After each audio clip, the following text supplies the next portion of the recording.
Hello and welcome in my YouTube channel E.Explain। हमने previous video में देखा था जो पार्ट 1 था टेबल ऑफ कंटेंट, और इस वीडियो में हम देखेंगे introduction, rights and duties of the partner inter से। ये पार्ट 2 होगा, और पार्ट 3 में देखेंगे हम ड्यूटीज़, और पार्ट 4 में होगा हमारे राइट्स ऑफ द पार्टनर। सो हम आगे प्रोसीड करते हैं इंट्रोडक्शन की ओर। देखिए, जो म्यूचुअल राइट्स एंड ड्यूटीज़ है पार्टनर्स के, वो chapter 3 of Indian partnership act of 1932 में प्रोवाइडेड किया गया है, जिसका टाइटल है relations of partners to one another. Relations of partner to one another chapter 3 में प्रोवाइडेड है। देखिए, जो राइट्स एंड ड्यूटीज़ है पार्टनर्स के, वो जो मेनली उसकी ओरिजिन होती है वो कॉन्ट्रैक्ट के थ्रू होती है।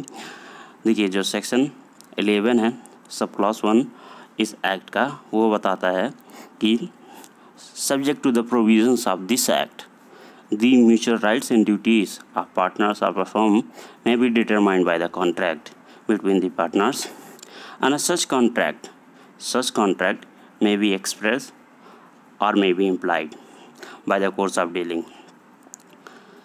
Such contract may be varied by the consent of the all partners, and consent may be expressed or may be implied by the course of dealing. अब इसका मतलब क्या है समझते हैं। देखिए, जो सेक्शन 11 है वो हमको बताता है कि जो म्यूचुअल राइट्स और ड्यूटीज़ है पार्टनर्स के किसी भी फॉर्म में, वो एग्जिस्टेंस आता है कॉन्ट्रैक्ट के थ्रू। जो उनके बीच में कॉन्ट्रैक्ट फॉर्मेशन होता है, जो उनके बीच में एग्रीमेंट होता है, उसी के थ्रू उनके म्यूचुअल राइट्स और उनकी ड्यूटीज़ के भी फॉर्मेशन होते हैं। अब कॉन्ट्रैक्ट कैसा हो सकता है? कॉन्ट्रैक्ट हो सकता है एक्सप्रेस फॉर्म में, जो आपने इंडियन कॉन्ट्रैक्ट एक्ट ऑफ 1872 में पढ़ा था, और इम्प्लाइड फॉर्म में भी हो सकता है। एक्सप्रेस फॉर्म में क्या हो सकता है? जैसे रिटन, आप रिटन कॉन्ट्रैक्ट किसी के साथ कर रहे हैं तो रिटन कॉन्ट्रैक्ट हो जाएगा। ओरल कॉन्ट्रैक्ट, जो कि एक्सप्रेसली दूसरे पार्टी को कंफर्म हो कि हाँ वो आपके साथ कॉन्ट्रैक्ट कर रहा है। इम्प्लाइड फॉर्म में जैसे कंडक्ट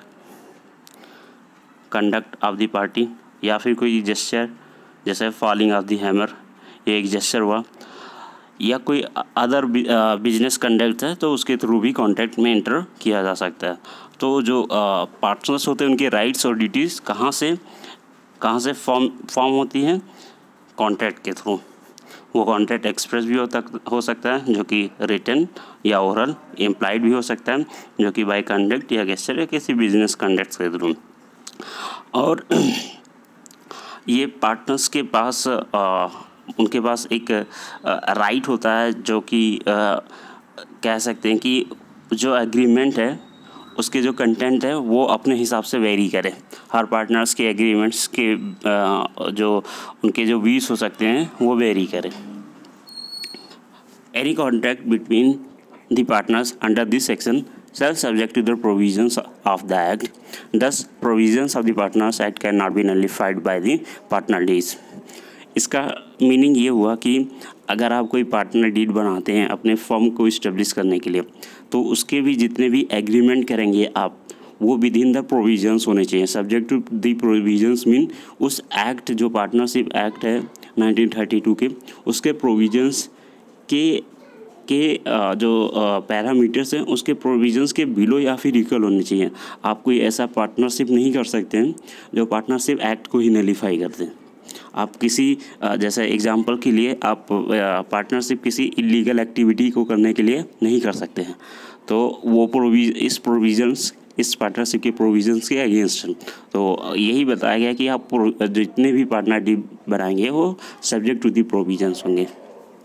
जैसे एग्जांपल के लिए देखते हैं, सेक्शन 9 बोलता है जो जनरल ड्यूटीज़ डालता है पार्टनर्स के ऊपर in respect of the partnership in the business of the firm. मतलब ये जो जनरल ड्यूटीज़ हैं वो सारे पार्टनर्स को फॉलो करने पड़ेंगे irrespective of nature of business involve in partnership. वो डिपेंड ही नहीं करता है कि आप पार्टनरशिप को इस्टेब्लिश किए हैं किस बिजनेस के पर्पज़ से। सेक्शन 9 सब पे इक्वली अप्लीकेबल होता है। तो क्या कहता है सेक्शन 9, आइए देखते हैं। Partners are bound to carry the business of the firm to the greatest common advantage, पहला। दूसरा, be just and faithful to each other. तीसरा, to render true account and full information of all the things affecting the firm to the partners or his legal representative. देखिए, यहाँ पे greatest common advantage का meaning है कि जितने भी partners होंगे उनको एंडेवर करना होगा कि वो मैक्सिमम प्रॉफिट